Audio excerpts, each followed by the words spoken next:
Hi, this is Meena. And this is Kashmir. We're SavaniSis, here to activate Sukha, your inner joy.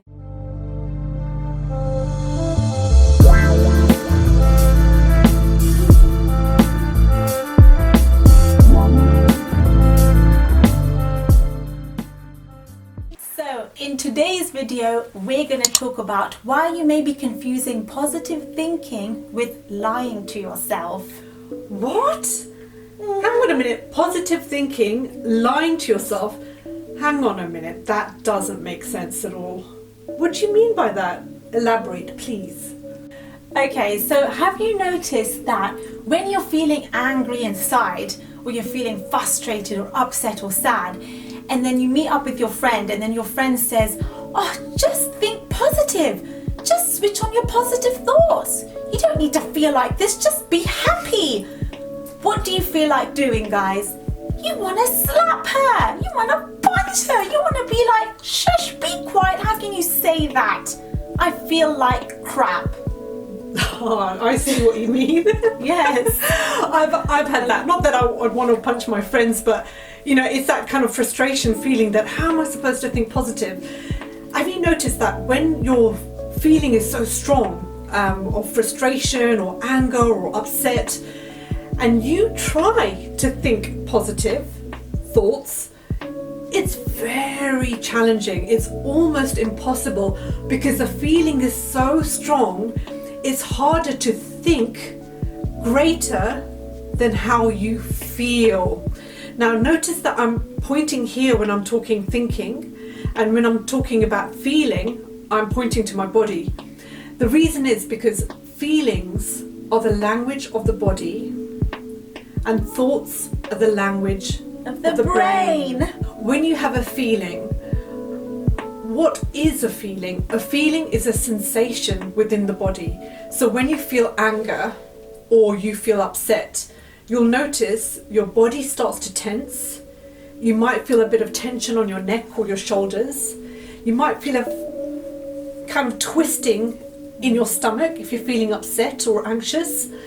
Your body might feel a bit shaky because you're shaken up with that anger. So all those are sensations in your body. That's all it is. Think about it. A feeling is a physical sensation. That's how a feeling manifests in your body. A thought is what your brain, your neural connections are firing and wiring, and that's coming from your brain. So when you're feeling, your entire body is feeling a certain way, it is so hard to battle against that and think anything greater Than how you feel. Yeah. So one of the concepts I wanted to share was that your body becomes the subconscious mind. And this is from teachings of Dr. Joe Dispenza. If you want to check him out, he talks about your body becomes a subconscious mind. So your feelings are within the body, and that's your subconscious mind. And your thoughts are your 5% conscious mind. So think about it. You are fighting or battling against 95% of what's here, and that 5% is trying to think or be greater than the 95%. That's on automatic. So why do you feel anger and why do you feel upset? It's because it's actually a memorized emotion from the past. So you might be triggered a certain way that somebody else might not be triggered, and that's because it's a memorized emotion that's in your body and you're used to thinking or you're used to feeling that way. So somebody says something to you and you're automatically triggered and feel anger or upset. That person might say the same thing to somebody else and they may not be triggered as much. They might feel maybe a little bit upset, but nowhere near as what you're feeling. And that's because it's based on memorized experiences, and those feelings are memorized within the body. So the next question is then, what do I do? Because if you're feeling awful and you say, I'm happy, I'm happy, I'm happy, I'm happy, I'm happy, I'm happy, I'm happy, no matter what you do, it's like it becomes worse. When you try to think positively, you are lying to yourself because your feelings are telling you something completely different. And then what happens? You start to feel frustrated. Yeah. You get frustrated, you might feel even more anger, so that feeds into it, or you might feel more upset, that feeds into that feeling. So you're actually making things worse. And then you might say to yourself, this positive thinking stuff just doesn't work for me. Oh, this is not working for me. In fact, if anything, I'm feeling worse than I've ever felt before.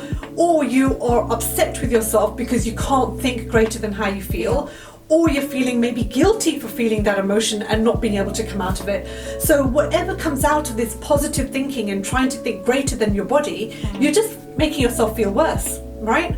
Yeah, exactly. Have you been through that? Because I've been through that. I've been through that too. And then you say, but I'm supposed to feel good. I should be feeling good right now, but I don't. And that's what causes more of the frustration, more of the anger, more of the tension. And what we call all of that is resistance. What you're doing is you're resisting what is.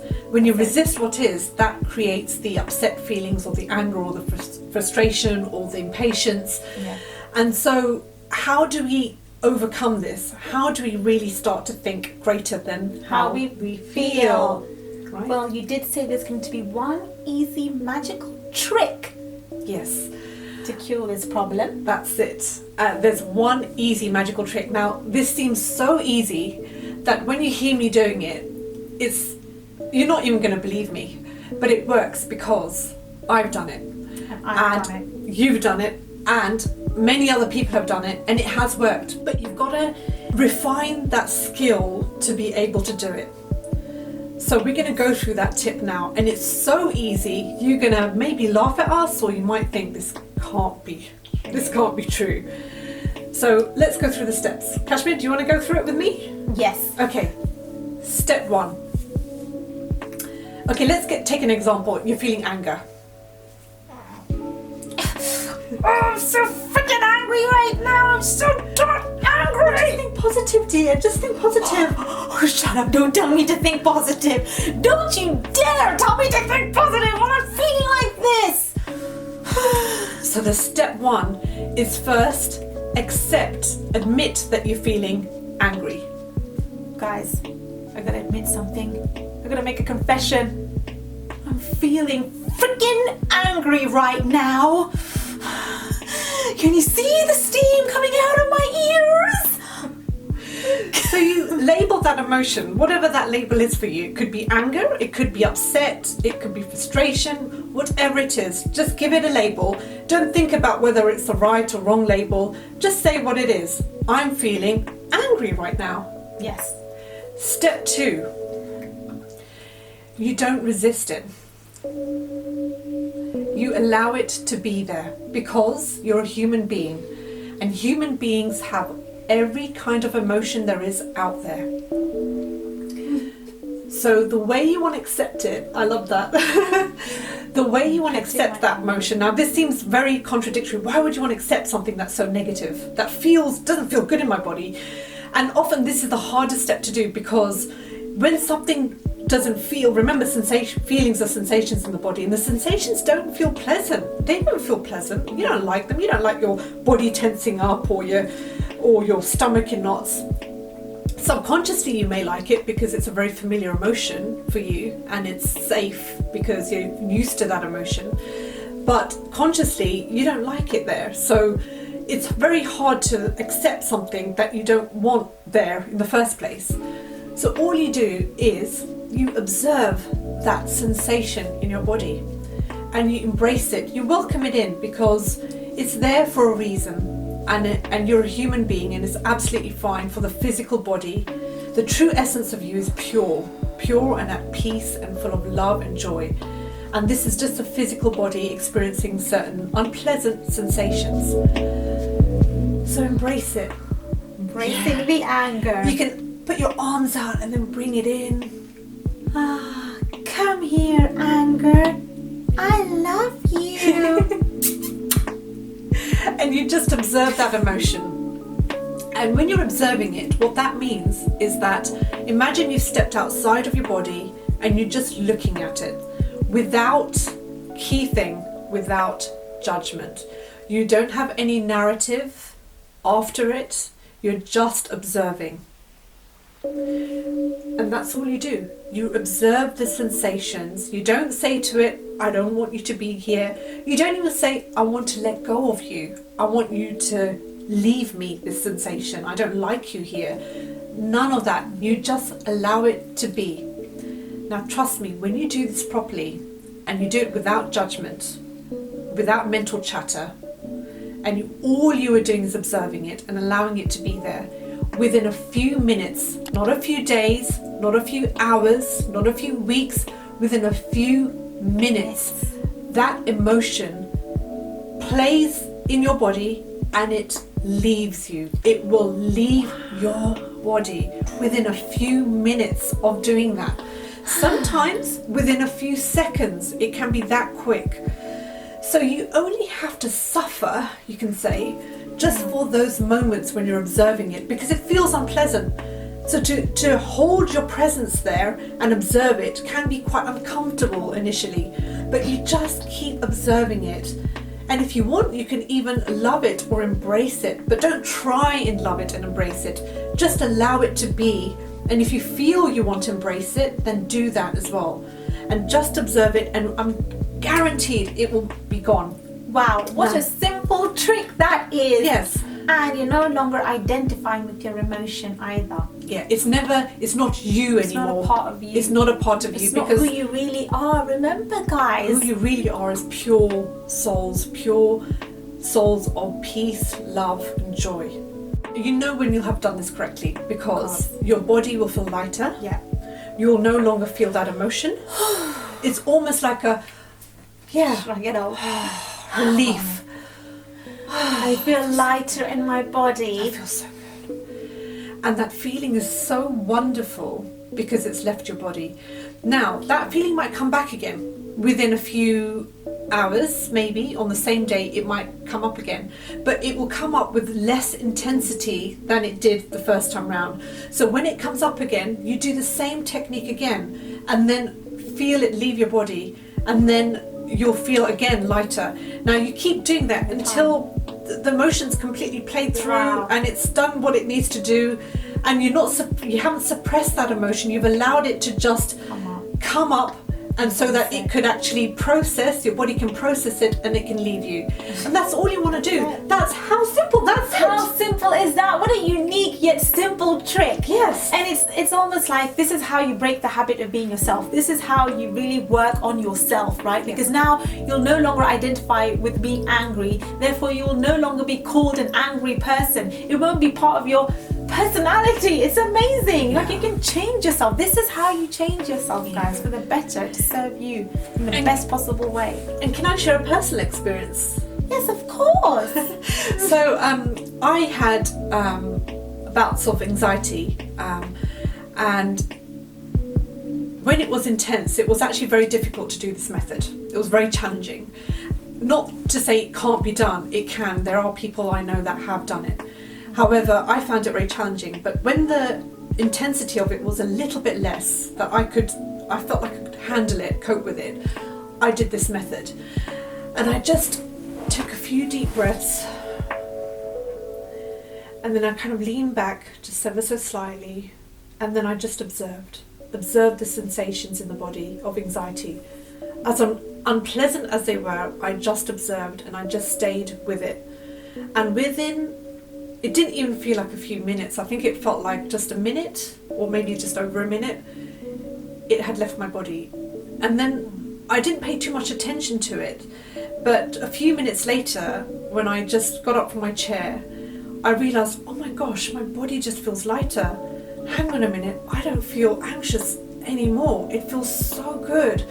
And it was such a wonderful relief and a sensation. It's like somebody had given me a pill to just melt the anxiety away. And it just a very feeling of peace and calm inside of me. Yeah. Now the anxiety did come back after, I would say, a couple of hours or 2-3 hours. It did come back again. And then I didn't do that technique again. But the key is keep doing the technique. And the more you do it, the less the intensity of that emotion will come up, and you will feel better and better. In fact, Rhonda Byrne, she wrote The Secret. She shared such a wonderful story of how she cured her depression within 48 hours. She was falling into deep depression, and all she did intuitively, she thought, let me embrace the emotion rather than try and resist it, because the resistance was causing her more upset.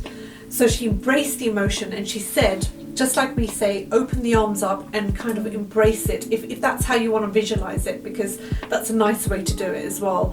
But of course, find your own way. And then as she embraced it, she just observed it, and within a few minutes it had gone. And it did come back within a few hours, and then she did the technique again and again and again, and within 48 hours it was gone. It had left her body. Wow. Now, if you don't do this technique, what will happen over time is that all these emotions will be suppressed inside your body. And when they're suppressed, that's when they become memorized emotions and they become part of your subconscious. So when somebody says something to you, you get triggered, you automatically start to feel angry because it's a very automatic response. So when you realize that, hang on a minute, why am I triggered this way? Do I want to be at effect or at cause? Over my reality. Yeah. And when you actually question, why is it that I got triggered? And have the understanding that it's just simply a memorized emotion that you've suppressed and you haven't allowed to play through, that's when you can have the understanding, that's why I'm triggered. Rather than blaming that person, of course what they said was really nasty or really horrible, so of course I'm going to get angry. There are some people who can take whatever somebody else has said and they can still maintain a certain level of peace inside. And so that's real mastery, when your internal chemical state is greater than what's outside of you. That is mastery. So if you can master your emotions, you can sail through life like a Jedi Knight. Yes. Ooh. That's how you master And through life. that's the key to inner joy. That's when you feel good despite what's going on outside of you. Is there anything you want to add, Kashmir? Yeah, so remember, what this is that you become more at cause over your reality, because now you're using these techniques to change your emotional states, to really be self-aware as to what is emotionally triggering you, so you'll never be at effect over what's going on around you. So when anybody upsets you, or you'll never have to be scared of that, because now you're in control of your own emotions. And that's the only thing that you can be in control of, how you respond, how you react, how you feel, how you think, right? And just knowing that you have creative control over these things means that you can be more at cause over your life than at effect. And it's a very powerful place to be, because that is what self-mastery is all about. Then you can live that magical life, like Meenal said, and walk through life like a Jedi Knight. I love that summary, Kashmir. So guys, we really hope that this cool, unique, yet pretty simple magical trick and technique helped you to master your emotions and your emotional responses. And if you love this video, give it a thumbs up, hit the subscribe button on our YouTube channel. It really supports us, really supports the mission of Inner Joy, and we will see you on the next video. Bye for now.